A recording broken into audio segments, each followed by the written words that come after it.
Hey folks, it's Maxie here and welcome to a new TEW2020 video. You join us today for AEW vs New Japan Pro Wrestling Forbidden Door. We're going to change things up a little bit today. Normally I would just obviously run through this and run through the show basically. I want to see if it just maybe helps your viewing of it.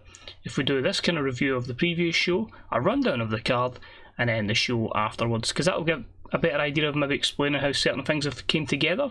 Not particularly too much in this episode because a lot of stuff is really the best guys from New Japan, the best guys from AEW, but in future episodes when it is storylines coming together, instead of going, oh here's the finish to the match, oh by the way this is how we came to this conclusion. Might work, might not work, we'll see what happens. Just a thought I had, let's try it. So the first time I'd done this was obviously I'd done the Super Show, 91, 80,000 sell out in the Japan National Stadium. Plan is we're probably going to sell out the stadium again, but we'll be aiming to better that show. My booking wasn't the best, to be honest. It was a lot of dominance over New Japan, but it was to get our guys over in Japan. So I'm hoping we can have a bit more of a balanced conclusion on tonight's show. We had stuff like Moxley versus Shibata. You can see there we had Claudio versus Goto. And if we fast forward way down, you can see we had the Ibushi Omega stare down that led to the match in it All In. And of course we had Kenny Omega versus Okada as the main event. We had MJF defeating Tanahashi, and a nice wee fatal 4-way there of Ricochet, Will Ospreay, Rey Mysterio and Pete Dunne.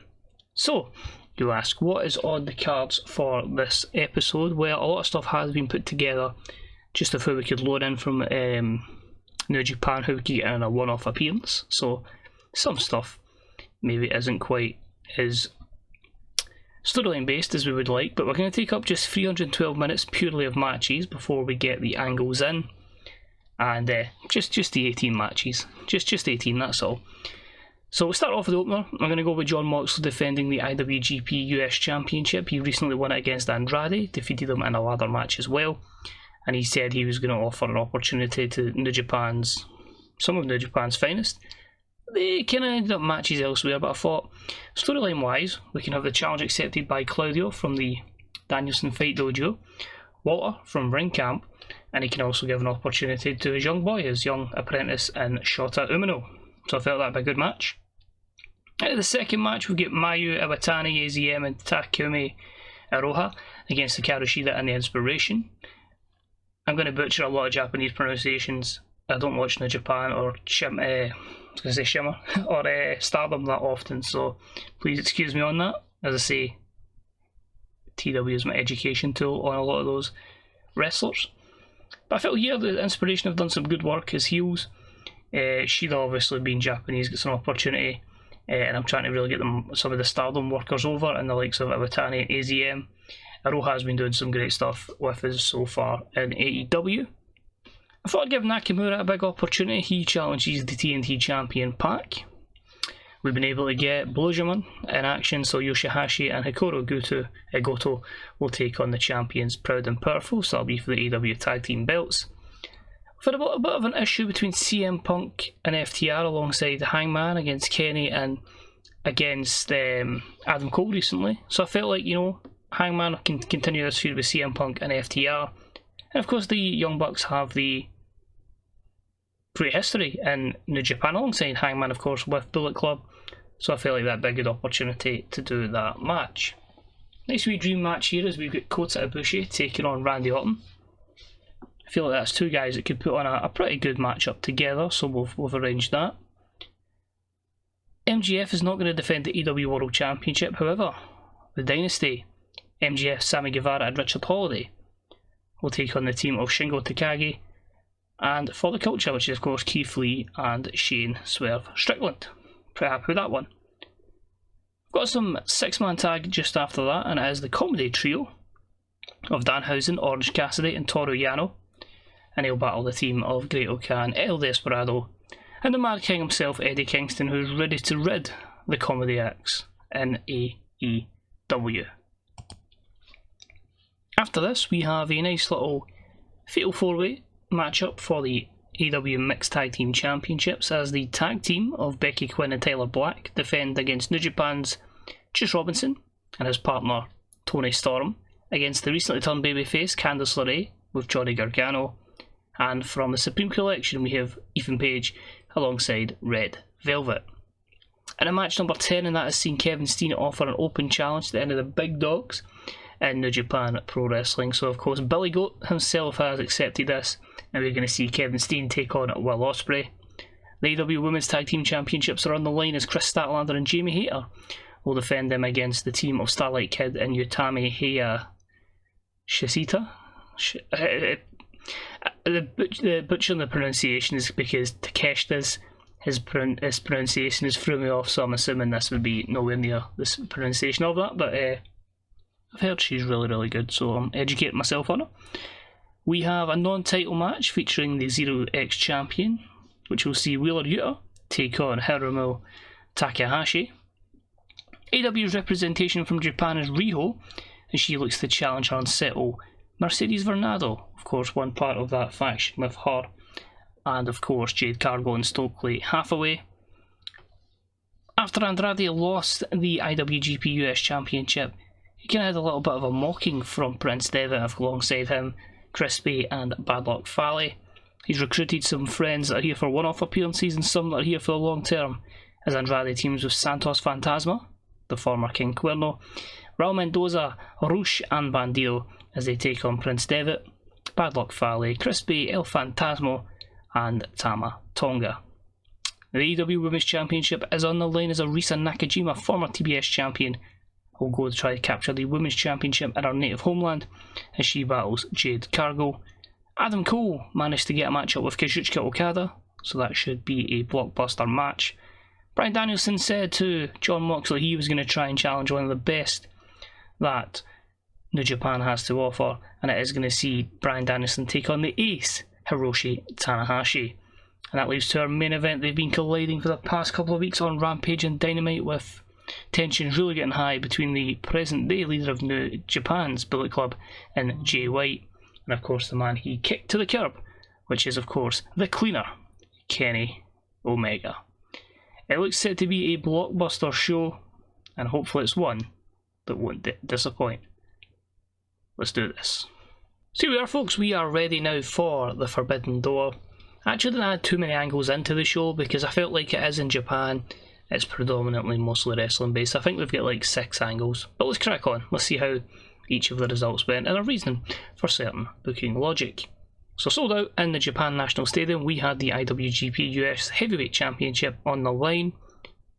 We're about to have a good wrestling and a decent reaction from the crowd, as Claudio defeated Shota Umino, Walter and John Moxley in 14-19, and Claudio pinned Shota with the neutralizer, meaning a new IWGP US champion, and that is Claudio. So my reason for this one is I feel like it was good to get the title off Andrade onto Mox, but I want to keep Mox towards like the upper echelon of our heavyweight division. Claudio, I feel, is someone that's pop cap but can just put on some constant bangers. Hasn't the championship. I was kind of toying with the idea of putting the TNT belt on him, but I feel like if we get the IWGP US heavyweight title onto him into the Danielson Fight Dojo, then he'll be a good asset in that. So he picks up the win, Moxley by 95, so that's good considering we're in Japan. He's showing great overness, and an 88 there for Walter as well. But overall an 80, good opener. We then had the 6 women trio match. I'm just having a look here and just see, I've been bamboozled by Takumi Aroha's in-ring performance. Holy cow. She is over in Japan and she is damn technically good in this. So in a decent matchup, Mayu Iwatani, AZM and Takuma Aroha defeat Hikaru Shida and the Inspiration in 12-29, when Iwatani pinned Jesse with the Frog Splash. A 70 overall, but look at some of those performances, cause we're in Japan. Iwatani on 85 as well. God, if she gets even more over in the US, she is going to be brilliant to bring over. A lot of them is difficult to get because they're either on exclusive written or they're on exclusive handshake, so we have to basically either loan them or, you know, just speak nice to get them in. I don't know if I ever want to mess around with loyalty within the game, because I know obviously we've had real life situations where someone like Nakamura would have been loyal to New Japan, but money convinced him. But we'll take a look over time. As I say, it is mostly just fantasy booking, so if we have to do that, we'll do it. But yeah, I want to try and help other companies by making their stars even bigger, by having good matches here. That's quite a reason why in New Japan we'll see some victors tonight to try and help promote the Japanese wrestling. That's why Cardona's going to push to try and help Impact. Just trying wee things here to make the wrestling industry boom. But win for the babyfaces. Then another good wrestling match, decent wrestling, good heat. Pac defeats Shinsuke Nakamura in 9:47 with the Brutalizer, 10th defence of the TNT Championship. At 77, Nakamura's physically absolutely shot, so I think when his contract expires, I think we'll be saying bye-bye to Shinsuke Nakamura, but Pac retains. Still a good match.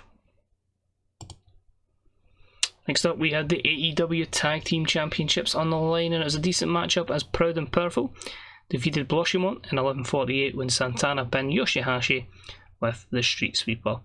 Second defence of the AEW World Tag Titles for them. Overall a 67, not too bad considering the overness and popularity of Goto and Yoshihashi.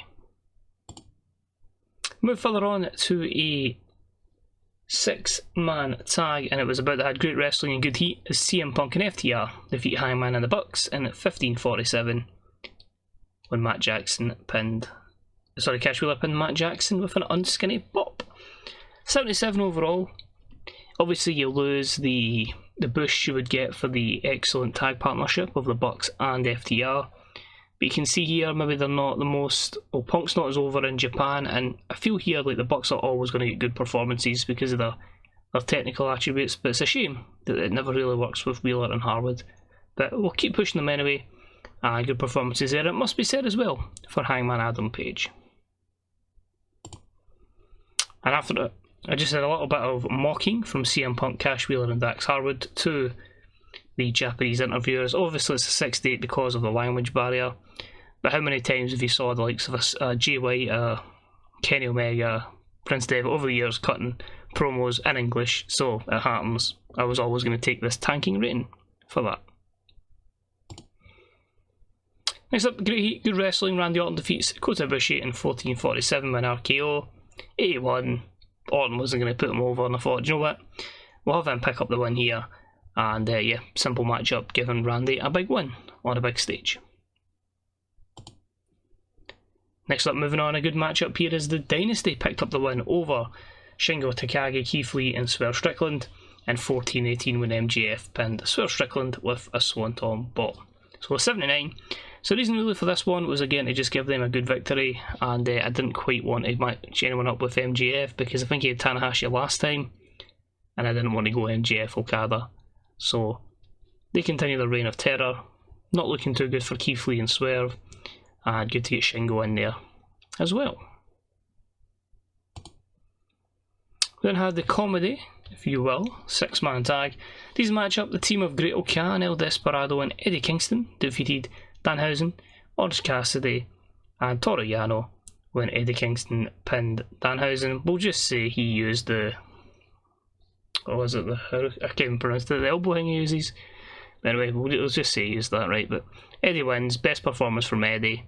Comedy matchup, but yeah, 67. To be honest, you're never going to see Yano about much. He's on a one-day appearance, same way El Desperado and O'Khan. Danhausen, I need to think something up for him. Orange Cassidy I've barely used. Eddie's just a case of getting these guys on the card, but he's a great hand. Next up was the Mixed Tag Team Championship Fatal 4-Way. Decent matchup. Becky Quinn and Tyler Black defeated Juice Robinson and Tony Storm, Candice LeRae and Johnny Gargano, and Ethan Page and Red Velvet in 12:24 when Becky pinned Red Velvet, giving them the 4th defence of the belts. I felt this one was a good opportunity to pair up Robinson with Storm.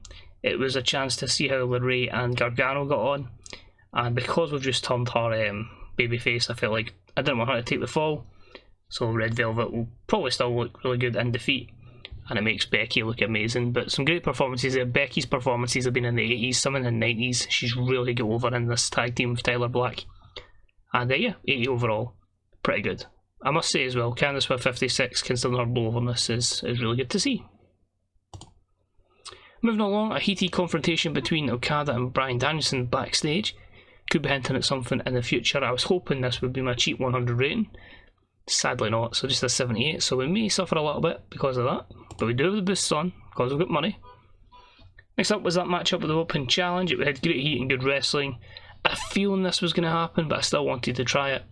Ospreay defeats Steen in 2101 with a Stormbreaker.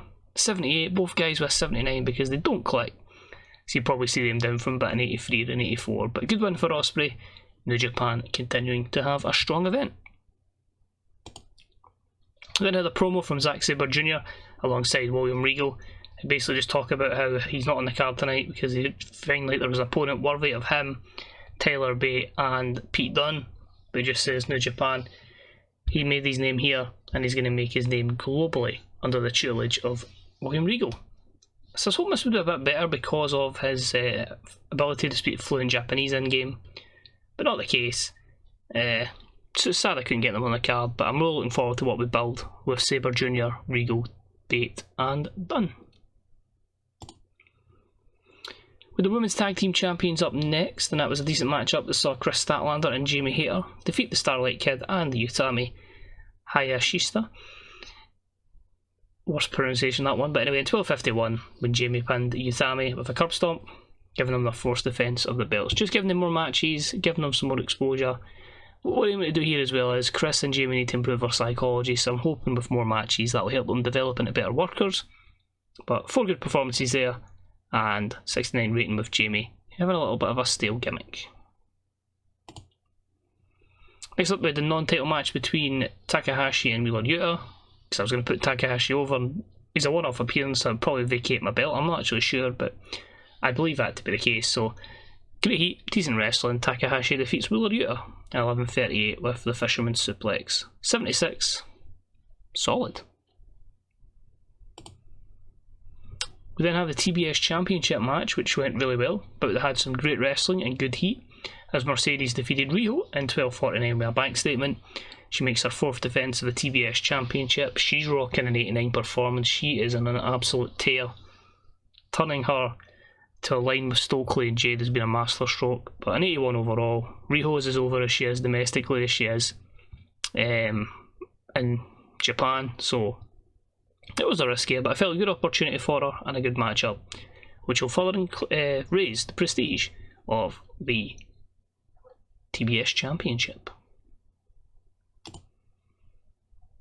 Then we had the 10-man tag. A decent matchup. Andrade El Idolo, Santos Fantasma, Raul Mendoza, Rush and Bandido defeated Prince Devitt, Bad Luck Fale, Chris Bay, El Fantasmo and Tamatonga collectively together as Bullet Club. 11:25 when Andrade pinned El Fantasmo with the Brilliante driver. At 72 you're going to get a mixture of people being over and not over. There's work in progresses here, that's why they're all together. Prince Devitt has an injury that will keep him restricted for the next 3-4 months, so the fact he's still got a 71 is pleasing, because that is no joke. It's like a strained pectoral. As you see, it took a big toll.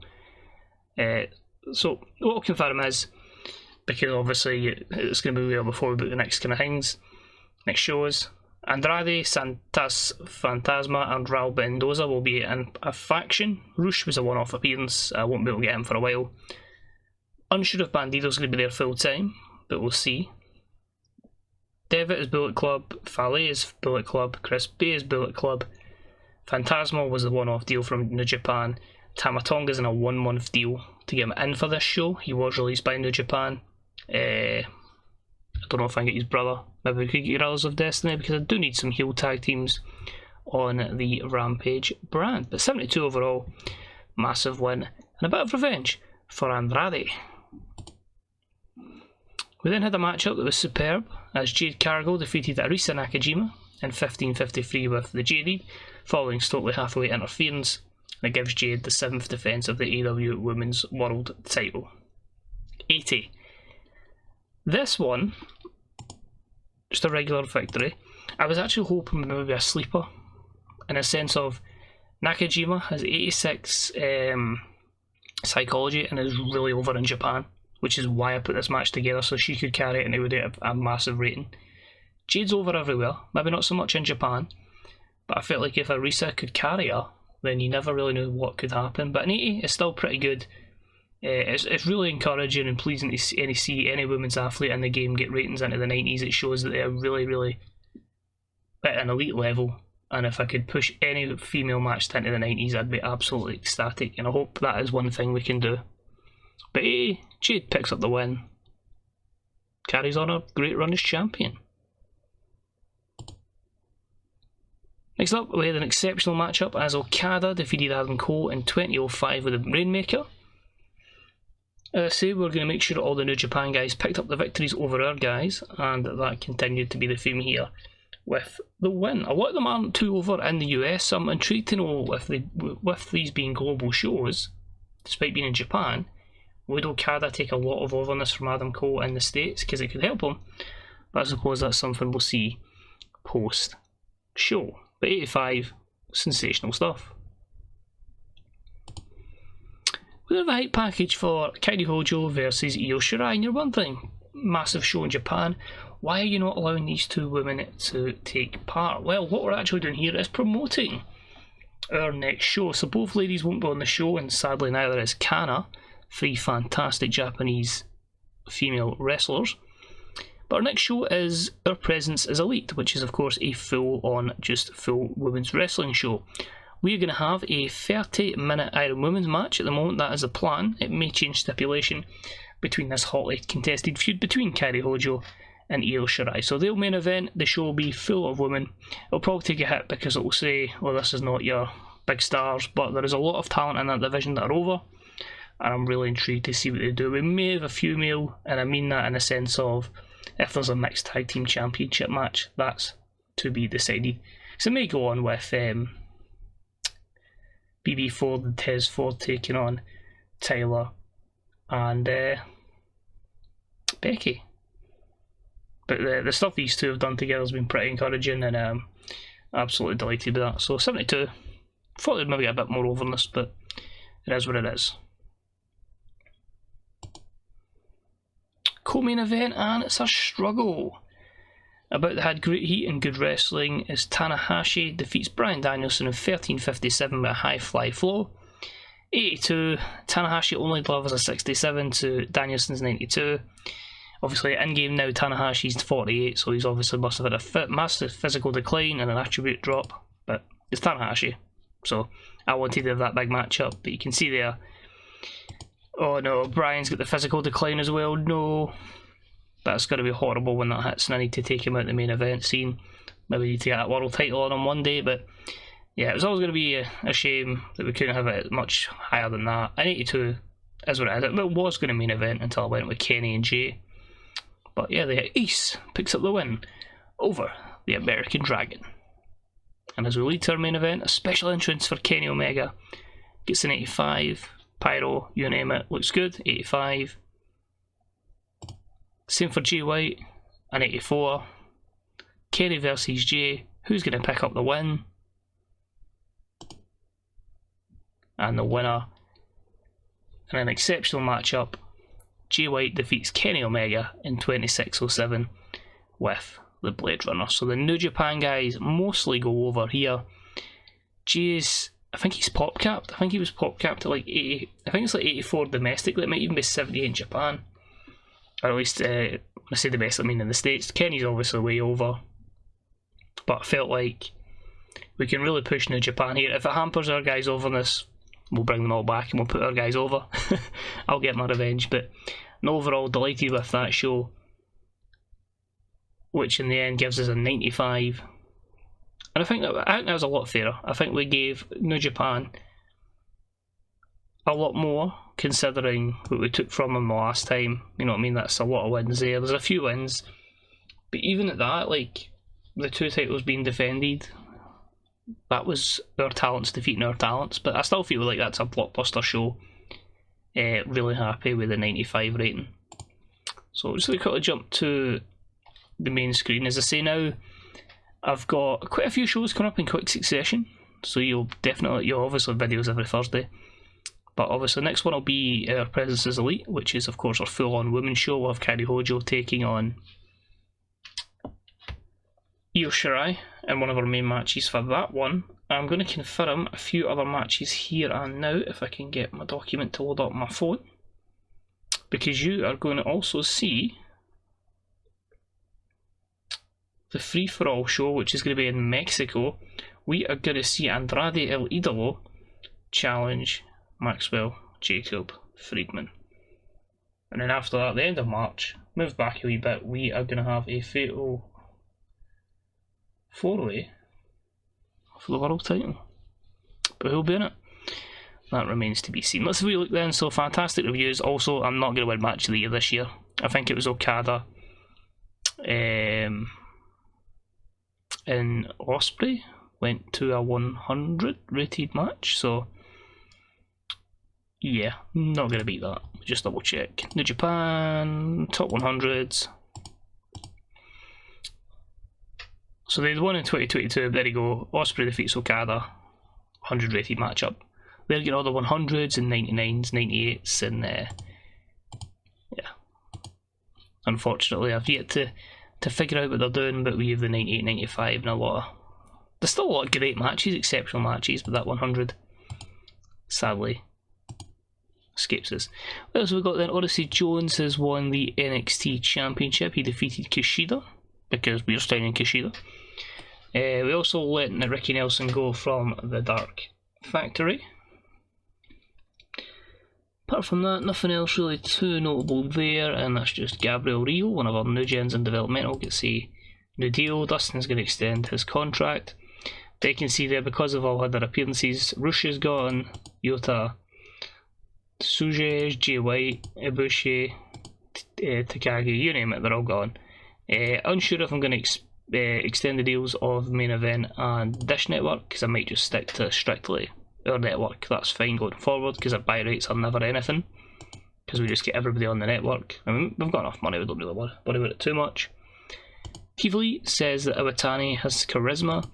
Pac says that Jesse Mackay has to learn to sell, and Kenny Omega says that Zack Sabre Jr. doesn't connect with the fans. I could see a feud coming out of that. So the people you haven't seen listed here that are from New Japan, we've obviously either got them on a loan deal for a few more shows, or we've got them on a short-term contract. The reality is, I'm probably just going to have them in matches on Dynamites and Rampages, just to use them, just to have a bit of fun, and then we kick on to regular booking towards the free-for-all, and of course Revolution. So just confirming there, free-for-all series, our presence is Elite, Revolution, and then we need to head to some blood and guts. So thank you very much for watching. Hope you enjoyed this new format. Let me know if you feel it was better or worse, and we'll see what we can do going forward. So take it easy. See you soon. Bye bye.